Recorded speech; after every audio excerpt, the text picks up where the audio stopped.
Hello, this is the digital story for Netflix by Dimitri, Yanula, Valentine, Ben and Jack. The following video will focus on the segmentation, targeting and positioning that Netflix has been known for in the past years and how the company should move forward in the future. Netflix is one of the world's largest streaming services with over 83 million people and 190 countries tuning in every day. Netflix is a powerhouse when it comes to the video streaming service industry, controlling 87% of the market. Netflix's macro environment is quite depressing, from being accused of racist acts with its program picking algorithm to an unwillingness to comply with environmental changes. Internally, Netflix has had a steady growth in membership over the years, with a 33% growth in membership, but also formed a sizable debt of $6.5 billion. Segmentation is defined as the division of a market into identifiable groups, especially to improve the effectiveness of a marketing strategy. Netflix does this separation in several different ways through demographics such as age, gender and income, psychographics such as values, personality, opinions, and viewership, which is interests in programs. Using the service's algorithm, Netflix can predict what program the viewer would like to watch next.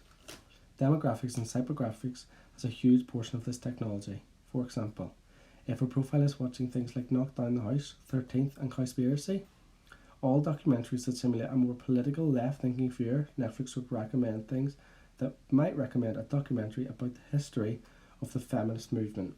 This highlights the demographics of women, like in Knock Down the House, and the psychographics of changing government, minority justice, and the want to bring out light from large industries. Netflix also created a 1,300 taste communities to better segment their audience into programs that would interest them. Targeting is when an organisation bases their product or service on specific consumer characteristics and behaviours, such as their demographics, as the business thinks the target audience is most suitable for their product or service. Instead of trying to reach an entire market, a brand uses target marketing to put their energy into connecting with a specific defined group within that market. Targeting can take place in several ways, for example through gender splits, age splits, interest by online cookies, which is probably the most effective, and through new technology, voice recognition through consumers' phone apps, listening to conversations and suggesting advertisements on social media. Netflix targets certain audiences once consumers have a membership by adding categories to their homepage such as Just For You, which relates to similar genres that they have recently watched, keeping them interested in their service. Another way they target audiences is by offering a 30-day free trial for their membership, which is very broad and appeals to everyone, especially because it is free. This entices consumers to create an account, putting them in the loop, as Netflix will now have their email address, adding them to their advertising mailing list. Netflix focus on a mass business sector of purchase and membership of TV appears and films, expecting to have the greatest piece of the pie for the biggest number of endorsers it can get, paying little mind to age, foundations, convictions, inclinations and so forth. In spite of the fact that Netflix focused to enroll mass business sector, it concentrates on individual supporters' needs, keeping in mind the end goal to hold them for quite a while. The higher the quantity of paying supporters, the more Netflix can accomplish return on overwhelming interest in substance and innovation in light of the fact that exclusive low costs can be charged because of the way of the structure of Netflix and their administration. Netflix target both males and females between the ages of 17 to 60. Netflix products are targeted towards the lower to middle class and up, specifically targeted to consumers or households with income levels of £30,000 and up. Netflix also appeals to different racial and ethnic groups with an assortment of foreign and international films. In terms of psychographics, Netflix targets three basic groups: people who are too busy to go out and shop for movies, people who are frequent renters on movie bus, and people who want to get the most value for their money.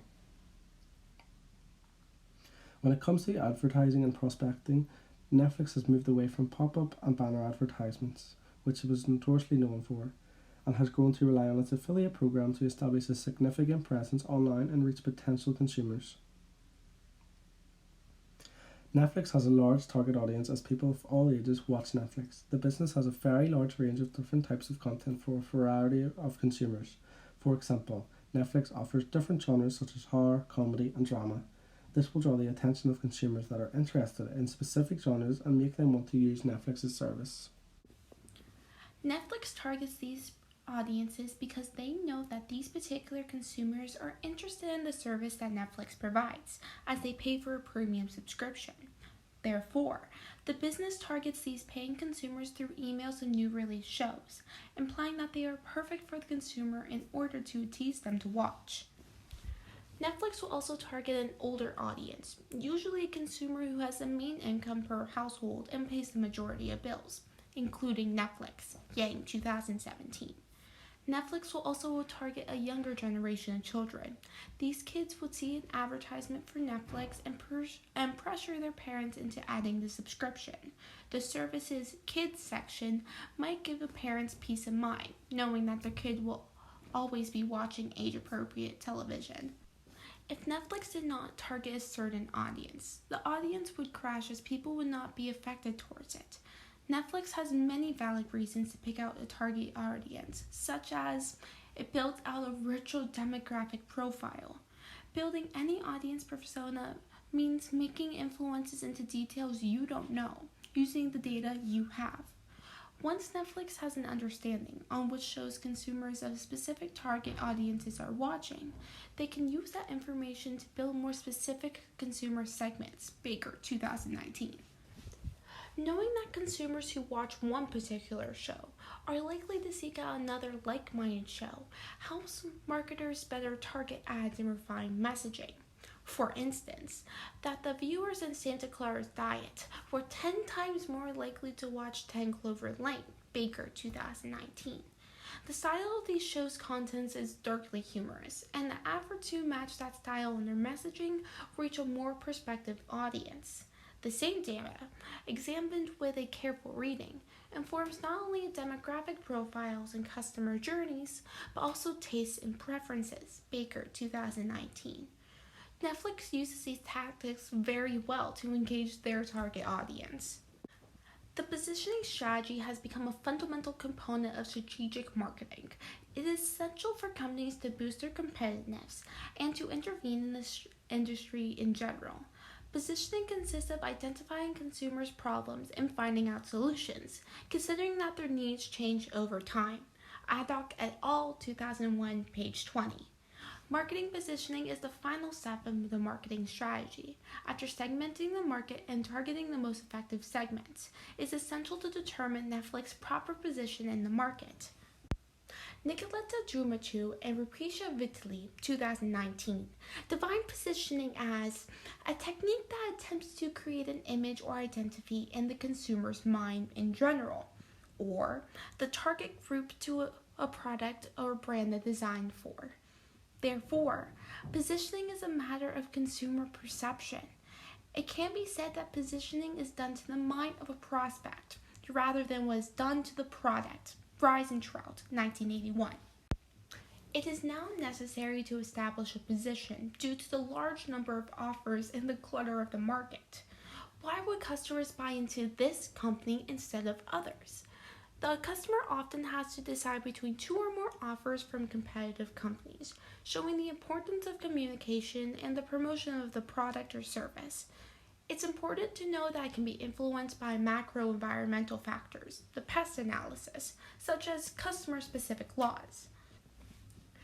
This allowed the platform to build a leading position in VSOD, or video streaming on demand, by offering an almost perfect digital service using these three components.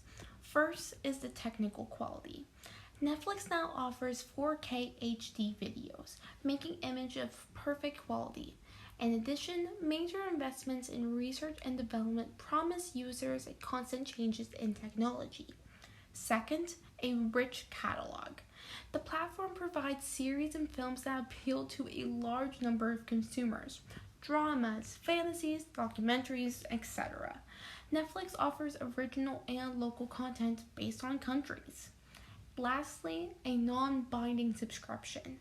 There are several types of components based on the customer expectations, which can be terminated at any time. However, Netflix offers the first month of subscription free. Beyond digital performance, Netflix has built a position of its set. Indeed, when it was created in 1997, we might have thought that consumers would be afraid to subscribe to an online subscription, this being a brand new innovation. Only, movie tapes were real products, so there was no fear of the unknown for customers. The platform then democratized and developed and has core values today to make people happy and provide entertainment. It is now possible to watch movies or series on various platforms anytime, anywhere. Thanks to highly advanced algorithms, the platforms offers video suggestions based on what the user has watched before, making Netflix very attractive. Finally, came the idea of how measure the positioning and is it both effective or efficient? Brand Identity Prism, which is a tool to analyze the positioning of a brand in the market, consists of answering four of the following questions. Who? What market target? Why? What are the benefits? When? What times to use? And against who? Which direct competitors? So for Netflix, the Who it is for individuals and families with internet access. Against who? Against the DVDs sellers, e-commerce sites such as Amazon and their books sold at all over the world, at least at the beginning. Now it will be the other streaming services. Why? Saving hundreds of dollars instead of buying movies. And when Netflix instantly streams an unlimited number of TV shows and movies anytime, anywhere. Regarding Netflix's targeting agenda, a recommendation is exploding parents who are the bill payers in the household. Therefore, by targeting this audience, more subscriptions are likely, such as influences like parents and children who want to use the service in their leisure time, ensuring that the bill payer takes out a subscription. Potentially, Netflix can open up a completely new target audience, such as elderly people. If Netflix created an area for the elderly generation with a flashback of movies and TV shows, they can watch the things they did when they were younger and give them an urge to take out a subscription with Netflix as to bring back that nostalgia. Netflix has been able to integrate the market, but above all, the platform has managed to impose itself as an effective marketing strategy. It is therefore important to note that the main recommendation is to continue this penetration strategy with excellent service at low prices and its own original content. By continuing to expand to other countries, Netflix will be able to increase its number set and maintain its leadership position.